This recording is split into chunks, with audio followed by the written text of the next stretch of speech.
Review thập cẩm snack rong biển Big Bang.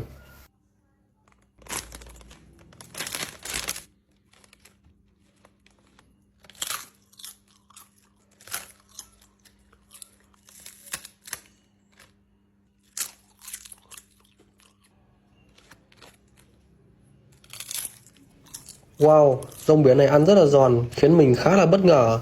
Khác với các loại rong biển mình đã từng ăn, nó sẽ dai dai, ỉu ỉu. Hương vị thì nó sẽ ngọt ngọt, mặn mặn, rất là đậm đà. Mình ăn mãi mà không thấy ngán. Ăn mà nghiền thế này thì cũng tốn kém lắm.